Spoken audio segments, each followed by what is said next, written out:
नमस्कार, आप देख रहे हैं 22 जुलाई 22 खबर और मैं हूं आपके साथ शुभेंदु सिंह। सोनीपत में भारतीय किसान यूनियन के नेताओं ने बैठक की, जिसमें किसान आंदोलन की आगे की रणनीति बनाई गई। बैठक के बाद मानसून सत्र के दौरान किसान नेताओं ने संसद घेराव का ऐलान किया।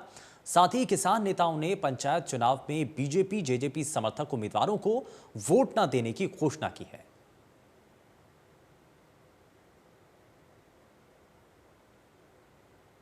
है कि गांव-गांव जाके कमेटियां तैयार की जाएं और सभी जातियों के लोग उस कमेटी में शामिल किए जाएं। दूसरा ये है कि अभी चुनाव पंचायत का, जिला परिषद का चुनाव है। अब ये विशेष ध्यान रखना है, जिन लोगों ने हमारी मदद की है उन लोगों को ही वोट देने की अपील करेंगे और बीजेपी और जेजेपी से संबंधित जो भी लोग हैं, जो हमारे आंदोलन को बदनाम करने की कोशिश कर रहे हैं, उन लोगों से गांव में अपील करेंगे, इन लोगों को एक भी वोट ना दें भूल करके भी। पूरे जिले के अंदर सभी ब्लॉक अध्यक्ष बनेंगे और उसके बाद गांव-गांव टीम गठित की जाएगी। जनता जो हमारे गांव में रहती है सबको संपर्क किया जाएगा और आगे वाली रणनीति जिसमें कि संसद का घेराव अभी फिक्स नहीं किया है डेट, उसके बारे में सबसे जनमत संग्रह किया जा रहा है कि जनता चाहती क्या है और जो लड़ाई हमारी 3 कृषि कानून के खिलाफ है वो जारी रहेगी और जब तक वे वापस नहीं होते हम अपने घर नहीं जाएंगे। आज जो हमारे यहाँ पर मासिक मीटिंग हुई है उसमें हमने कुछ महत्वपूर्ण पॉइंट्स पर चर्चा की है और कुछ फैसले लिए हैं, जिसमें कि हम गांव-गांव में जाकर अपने किसान यूनियन की एक मजबूत कमेटी तैयार करेंगे, जिसमें हम सभी वर्गों के, सभी जात पात के, मतलब हर एक वर्ग के लोगों को जोड़ेंगे। लोकसभा के मानसून सत्र में बॉर्डर पर बैठे किसान दिल्ली कूच कर सकते हैं। किसान नेता बूटा सिंह ने कहा कि संयुक्त मोर्चा की बैठक में ये कदम उठाया जा सकता है और इसको लेकर के चर्चा की जा सकती है। संसद तक मार्च निकालने को लेकर या फिर दिल्ली मार्च। उन्होंने कहा कि 6 जुलाई को किसान पंजाब के सीएम कैप्टन अमरिंदर सिंह के निवास स्थान का घेराव करेंगे, क्योंकि पंजाब में बिजली की सप्लाई कम रही है। किसान नेता ने कहा कि विपक्षी दलों पर निगाह रखने का फैसला किसानों ने किया और मानसून सत्र में जो पार्टी किसानों के हितों का समर्थन नहीं करेगी उसका किसान विरोध करेंगे।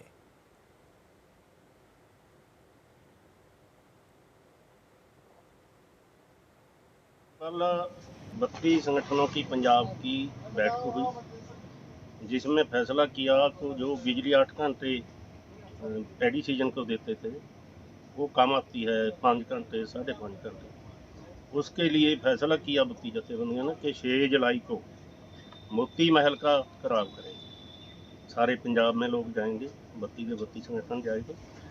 5 तारीख तक का अल्टीमेटम दिया है। अगर 5 तारीख तक बिजली की सप्लाई ठीक हो जाती है फिर तो सोचा जा सकता है, नहीं हर हालत जा करना मुख्यमंत्री को घेराव करेंगे। दूसरा तरफ आज संयुक्त मोर्चे की मीटिंग है, मानसून सेंसर भी बैठना है 19 जुलाई को, तो उसमें भी विचार करेंगे आज की बैठक में कि क्या किया जाएगा।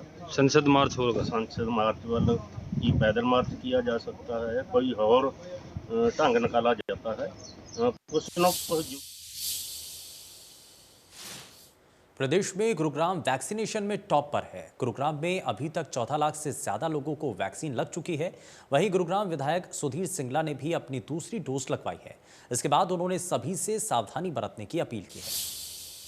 कोरोना महामारी पर नकेल कसने के लिए लगातार वैक्सीनेशन चल रहा है। गुरुग्राम में अभी तक हरियाणा में सबसे ज़्यादा वैक्सीनेशन हो चुका है और करीब 14 लाख के करीब वैक्सीनेशन जो हो चुका है, उसके साथ साथ खुद विधायक सुधीर सिंगला जी के ऑफिस पर भी एक कैंप लगाया गया है, जहां रोज़ाना सैकड़ों लोगों को वैक्सीन लग रही है और खुद आज सेकेंड डोज विधायक सुधीर सिंगला ने लगवाई है। उनसे ही जानते हैं, सर आज आपकी दूसरी डोज पूरी होगी, इसके साथ साथ किस तरह से देखते हैं, क्योंकि गुरुग्राम सबसे पहला ऐसा ज़िला बन गया है जहाँ सबसे ज़्यादा वैक्सीन लग चुकी है। देखिए, वैक्सीन बहुत ज़्यादा हमारे गुड़गांव में लगी है, नंबर 1 पर गुड़गांव आया है। मैं तो सीएमओ का, जो उनके वॉलंटियर्स हैं, जो डॉक्टर्स हैं, जो एएनएम हैं, उन सबको बहुत बहुत बधाई देता हूँ, बहुत बहुत धन्यवाद करता हूँ कि उन्होंने इस काम के अंदर बढ़ चढ़ कर हिस्सा लिया और गुड़गांव की जनता को भी बहुत अच्छा इसके अंदर सपोर्ट दे रहे हैं। लोग लगवा रहे हैं, लोग अपनी वैक्सीन के लिए, और मैं तो यही कहूँगा कि ज़्यादा से ज़्यादा लोग आएँ और वैक्सीन लगवाएँ। इसके साथ साथ एक सबसे बड़ी बात यह है कि तीसरी वेव की बात की जा रही है, तो उसको लेकर ज़िले में किस तरह की तैयारियां की गई? देखिए, वैसे तो तैयारी हमने कर ली है गुड़गांव के अंदर वो तीसरी वेव के लिए, लेकिन हमारा टारगेट ये है कि तीसरी वेव आए उससे पहले हम कंप्लीट वैक्सीनेशन अगर करा सकें वो तो बहुत अच्छी बात होगी। लोग अगर आ जाएं और वैक्सीन अपनी लगवा लें तो बहुत ही अच्छी बात होगी। लोगों से क्या अपील करेंगे, क्योंकि पिछली दफ़ा देखा गया था कि लोगों की लापरवाही एक बड़ी जिस तरह से दूसरी वेव आई, तो अब क्योंकि अभी भी अमूमन तौर पर लोग देख रहे हैं कि ना मास्क लगा रहे हैं, सोशल डिस्टेंसिंग, तो उसको लेकर क्या आप? नहीं, मेरे ऑफिस के अंदर तो देखो जितने लोग आए हैं वह मास्क लगा रहे हैं। लोग गुड़गांव के अंदर काफ़ी हद तक मास्क लगा रहे हैं, लेकिन फिर भी मैं लोगों से अपील करूंगा कि मास्क ज़रूर लगाएं और 2 गज की दूरी रखें, हाथ को सैनिटाइज करते रहें और अपनी वैक्सीन लगवाएं। बिल्कुल, विधायक सुधीर सिंगला ने आज दूसरी डोज लगवाई है और सबसे बड़ी बात है कि गुरुग्राम पहला ऐसा जिला है जहां अभी तक सबसे ज़्यादा वैक्सीन लग चुकी है, और एक बड़ी बात है क्योंकि अभी खतरा टला नहीं है। इस अदृश्य दुश्मन को मात देने के लिए एक ही ढाल है, वो है वैक्सीन। गुरुग्राम से कैमरामैन गीतम के साथ Devendra Bharadwaj, India news. Haryana warehouse chairman और प्रतला से विधायक नैनपाल रावत ने चंदावली गांव स्थित अपने कार्यालय पर कई विभागों के अधिकारियों की मीटिंग ली। मीटिंग में मुख्य रूप से मुख्यमंत्री मनोहर लाल की घोषणाओं को जल्द पूरा करने के दिशा निर्देश दिए गए। इस मौके पर विधायक नैनपाल रावत ने अधिकारियों को चेतावनी दी कि यदि मुख्यमंत्री की घोषणाओं को पूरा करने में कोई कोताही बरती गई तो लापरवाह अधिकारियों के खिलाफ कार्रवाई की जाएगी, क्योंकि मुख्यमंत्री की सोच है कि ग्रामीण क्षेत्र के लोगों को किसी तरह की परेशानी ना आए। पिछले 1.5 साल में कोरोना के कारण हमारी जो विकास की रफ्तार है वो बहुत धीमी रही है। मैं समझता हूँ कि काम नहीं हुए हैं, और सारे हरियाणा के साथ साथ पिरथला विधानसभा की जो सड़कें हैं, चाहे वो मार्केटिंग बोर्ड की हैं, चाहे पीडब्ल्यूडी की हैं, चाहे अन्य पंचायत की हैं, उनकी जो दशा है वो बिल्कुल अच्छी नहीं रही है। और उसी का संज्ञान लेते हुए आज अधिकारीगण के साथ मेरी इस 2 महीने के बाद दूसरी बैठक है, और सारी सड़कों के एस्टीमेट बनाने के लिए सभी अधिकारीगणों को बोल दिया गया है। सभी के एस्टीमेट, चाहे वो मार्केटिंग बोर्ड है, पीडब्ल्यूडी है, पंचायत विभाग है, यमुनानगर से एक बार फिर से इंसानियत को शर्मसार कर देने वाला मामला सामने आया, जहां पड़ोसी ने 8 साल की बच्ची को अपनी हवस का शिकार बनाया।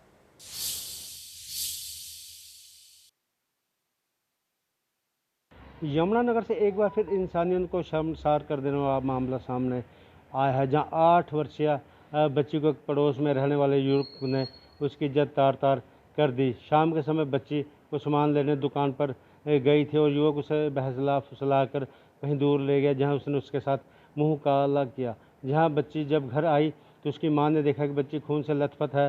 उसे अस्पताल दाखिल कराया गया, पुलिस रिपोर्ट करवाई गई। बच्चे की हालत गंभीर है, उसे पीजीआई रेफर कर दिया गया है। जानकारी देते हुए एसएचओ जगाधरी सुरेश शर्मा ने बताया है कि जल्दी ही आरोपी को गिरफ्तार कर लिया जाएगा, क्योंकि जो बच्ची है उसकी अभी हालत ठीक नहीं है, अभी बयान भी देने लायक नहीं है। लेकिन उन्होंने पास्को एक्ट और 376 एबीसी की धारा इसमें लगा दी है और जल्द ही आरोपी को गिरफ्तार कर लिया जाएगा, क्योंकि जो आरोपी था वो मुंह बोला अंकल लगता था और इसी के सहारा लेकर ही उसने बच्ची के साथ मुंह काला किया और बच्ची भी मुंह बोले अंकल की झांस में आ गई। यमुनानगर से देवीदास शारदा, इंडिया न्यूज़ हरियाणा।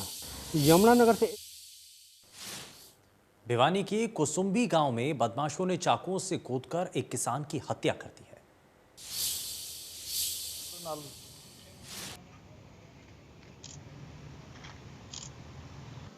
भिवानी जिले के जूही थाना अंतर्गत आने वाले गांव कुसुम्बी में एक किसान की बेरहमी से हत्या कर दी गई। किसान को चाकुओं से गोदकर उसको मौत के घाट उतारा गया। 51 वर्षीय रमेश नामक किसान अपने घर से खाना खाने के बाद खेतों की ओर जा रहा था। किसी बीच मोटरसाइकिल पर सवार होकर कुछ युवक आए, उन्होंने उस पर चाकू की बौछार कर दी। चाकू उसके पेट में लगे। खून से लथपथ किसान के बारे में जब उसके परिजनों को इल्म हुआ तो उसके बाद पुलिस को इत्तला दी गई। पुलिस मौके पर पहुंची, मामले की तफ्तीश की जा रही है, जांच की जा रही है, लेकिन परिजन इस मामले में कुछ भी कहने से साफ तौर पर गुरेज कर रहे हैं। उनका कहना है कि रमेश का किसी के साथ किसी तरह कोई वैर द्वेष नहीं था, किसी तरह की कोई रंजिश नहीं थी। आखिर किसान को इस तरह से बेरहमी से कत्ल किसने किया, किसने उसकी जघन्य हत्या की है, पुलिस के लिए जांच का विषय है। पुलिस पूरे मामले की जांच कर रही है और जांच के बाद ये कहना मुनासिब होगा कि आखिर रमेश की हत्या के पीछे वजह क्या थी। बहरहाल शव को पोस्टमार्टम के लिए भिवानी के चौधरी बंसीलाल नागरिक अस्पताल में लाया गया है। पुलिस ने केस दर्ज कर लिया है और जाँच की जा रही है। वीडियो जर्नलिस्ट सुमित अवस्थी के साथ रवि जांगड़ा, इंडिया न्यूज हरियाणा।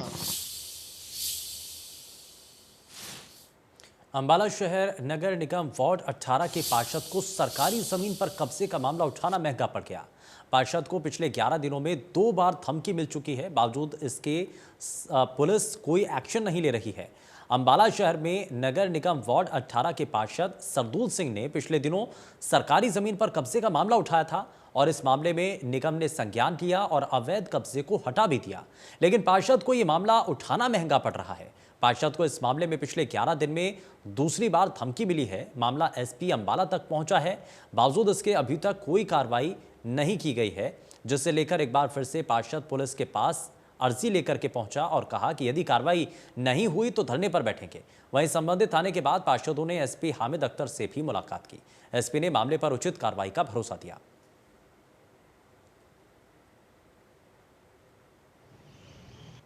कई दिनों से जो एप्लीकेशन सरदूल जी ने दे रखी है एमसी ने, तो उस पर कार्रवाई नहीं हो रही थी। एसपी साहब ने पहले भी एसएचओ को कहा था, वो एसएचओ ट्रांसफ़र कर दिया, उसकी जगह नया, उससे आज हम मिले भी थे, लेकिन वो कार्रवाई करने को तैयार नहीं। 751 का वो केस बना रहे थे। जो एक नगर निगम की ज़मीन को हड़प के बैठा है, भले ही नगर निगम ने उससे कब्जा छुटवा लिया, लेकिन वो है तो कसूरवार, तो उस पर कार्रवाई करने को 751 बनाने को तैयार है, ना कि कोई कार्रवाई। पुलिस वाले अपने बंदे को बचाने के लिए तैयार थे।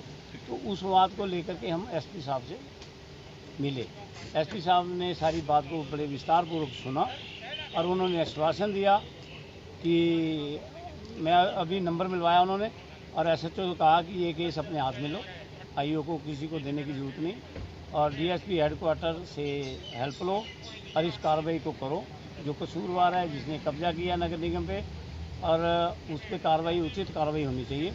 एसपी साहब ने सेक्टर 9 एसएचओ को स्पेशल हिदायत दिया फ़ोन करके कि जो भी इनकी कार्रवाई है उसके ऊपर जल्द से जल्द एक्शन लिया जाए, और नीचे का अधिकारी इसको कोई नहीं देखेगा। एसएचओ को उन्होंने खुद फ़ोन करके बोला है कि आप इस मैटर को देखोगे और डीएसपी साहब की हेल्प लोगे। तो अब हम इस पे विश्वास करते हैं और हम इंतज़ार करते हैं कि कब तक कार्रवाई संभव हो पाती है। जी, मामले में वो एक अपने मुलाजिम को बचाना चाहते हैं, क्योंकि अगर वो मुलाजिम ना होता तो मतलब तब अब तक कार्रवाई हो चुकी होती। ये सिर्फ और सिर्फ यही एक कारण है कि वो एक मुलाजिम है। पुलिस डिपार्टमेंट अपने मुलाजिम को बचाना चाहती है। जो सरकार है, हरियाणा सरकार, इस वक्त जो इस ढुलमुल रवैया चला जा रहा है, एक मौजूदा पार्षद जो जनता की आवाज़ को लेकर नगर निगम में पहुंचा और एक नगर निगम की बेशकीमती ज़मीन को बचाया, उसी पार्षद के खिलाफ जिसने धक्काशाही से कब्जा किया हुआ था, वो एक सिर्फ क्या है कि सिर्फ पुलिस का मुलाजिम है। हमारे समाज के साथ अपशब्द बोले हैं, जिसके प्रति हमारे को रोष है भी क्यों बोले गए अपशब्द। तो समाज जो है इतना गिरा हुआ तो नहीं है जो हमारे लिए कोई कार्रवाई नहीं की जाती। देखो, ये धमकी तो बहुत हम इसकी निंदा करते हैं। एक पार्षद जो एक जनता ने चुन के वोटों से बनाया है, कुछ सोच के बनाया ना जी। अगर वो उसका काम उसकी जाति देख के या उसको देख के भी छोटा काम करता है, उसको बेइज्जती करे, जलील करे, धमकी दे और भाई मैं पुलिस में हूँ, धमकी दे, देखो वो हम उसकी निंदा करते हैं। शिकायत अभी प्राप्त हुई है, पहले भी एक शिकायत दे रखी इन्होंने। सरदूल है जो वार्ड 18 के वर्तमान एमसी है, जिन्होंने बताया अभी मेरे को हंसराज व उसके परिवार वालों ने गाली गलौज की है और फ़ोन पे अभद्र भाषा का व्यवहार किया है और धमकी दी है। तो कंप्लेंट ले ली है इसकी, आगे जांच करके न जो होगी निवारक कार्रवाई होगी। और खबर महेंद्रगढ़ से है, जहां पर बीडीपीओ कार्यालय के पास से एक गाड़ी में एक सरकारी अध्यापक का शव बरामद हुआ है। परिजनों ने हत्या की आशंका जाहिर की है। पुलिस मामले की जांच में जुटी है।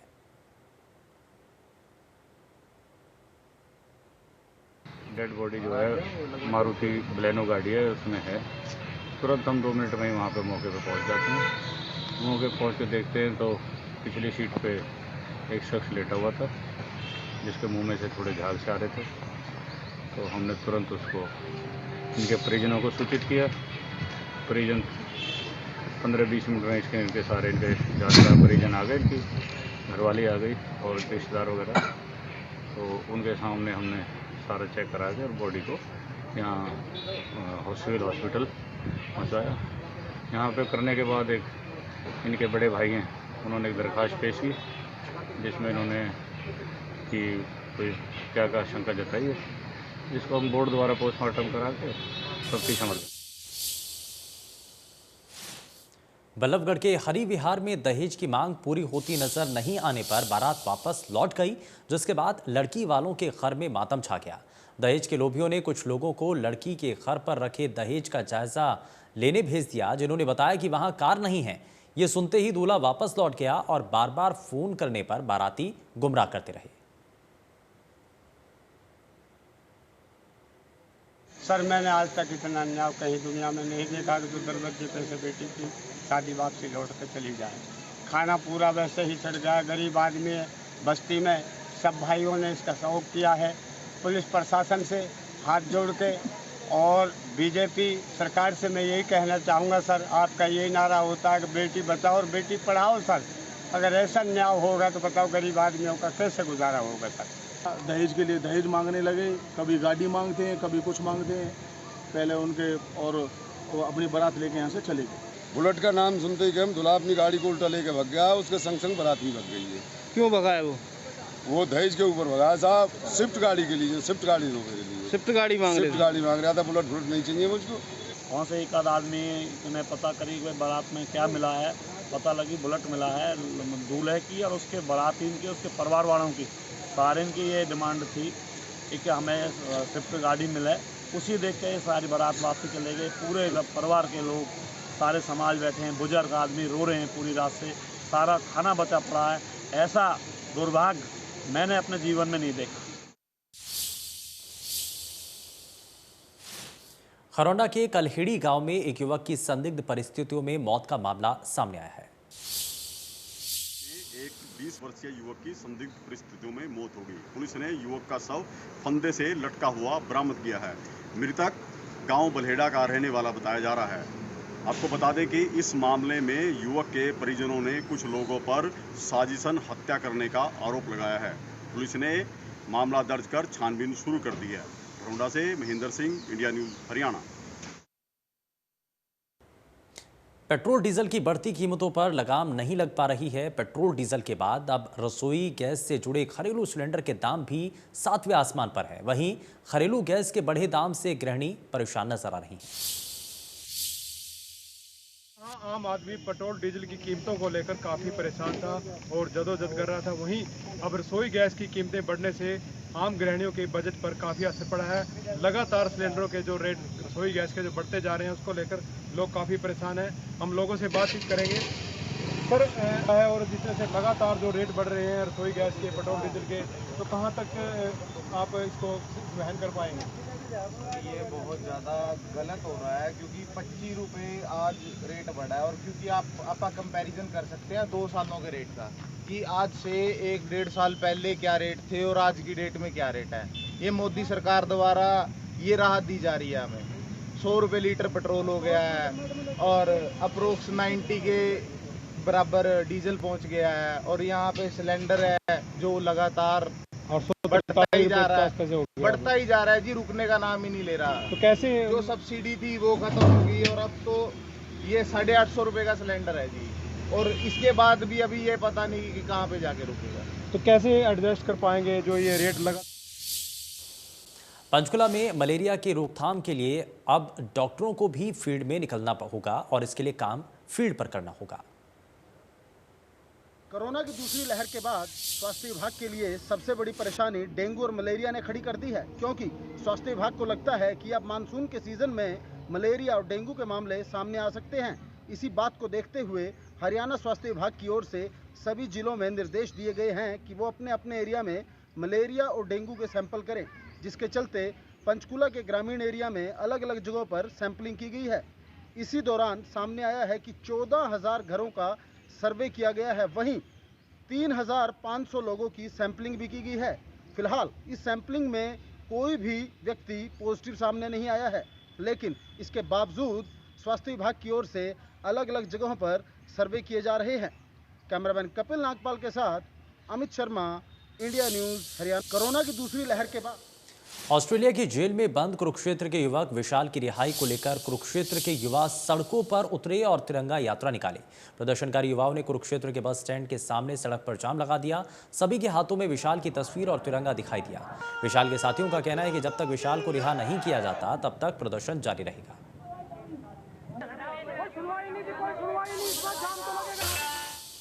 पंचकुला के बाद प्रदेश के रेवाड़ी नागरिक अस्पताल को जल्द मिलेगी आईसीयू की सुविधा। केंद्रीय राज्य मंत्री राव इंद्रजीत सिंह ने रिबन काटकर उद्घाटन किया, जो प्रति मिनट 500 लीटर ऑक्सीजन तैयार करेगा। राव इंद्रजीत के सामाजिक इंसाफ मंच द्वारा भेंट की गई एम्बुलेंस को भी हरी झंडी दिखाकर कोसली अस्पताल के लिए रवाना किया गया।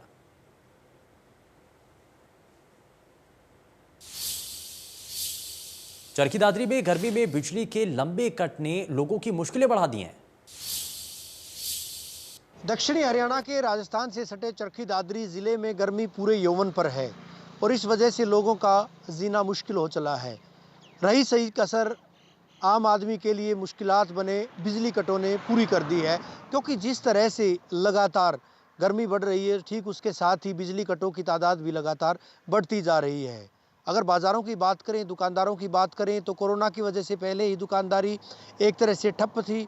अब गर्मी ने कसर पूरी कर दी है और इस वजह से दुकानदार भी काफ़ी परेशान हैं। वहीं दूसरी तरफ भूमिपुत्रों की बात करें तो कहीं न कहीं फसलें मुरझाती जा रही हैं। बात चाहे कपास की फसल की करें या दूसरी फसलों की करें, क्योंकि इस इलाके में पानी की बेहद किल्लत है और पानी की किल्लत की वजह से कहीं न कहीं लोग जो है वो बारिश पर ही निर्भर करते हैं। और जिस तरह से प्री मानसून ज़रूर थोड़ी बारिश दर्ज की गई थी, लेकिन फिलहाल की अगर बात करें 46-47 डिग्री पारे के बीच लोग काफ़ी हलकान हैं, मुश्किलों भरे दौर से गुजर रहे हैं। ऐसे में एक ही आस है कि कब बारिश हो और कब न केवल फसलों को नमी मिले बल्कि मौसम में भी ठंडक घुले।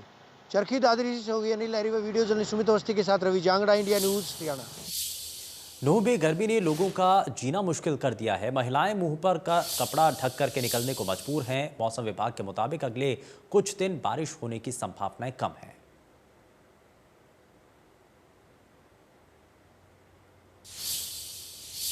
हरियाणा में कई इलाकों में झमाझम बारिश हुई। रोहतक में तेज बारिश ने लोगों को गर्मी से राहत दी है। बारिश के साथ ही हरियाणा में मानसून ने दस्तक दे दी है। पिछले दिन पड़ी गर्मी से लोग परेशान थे और बारिश का इंतजार कर रहे थे।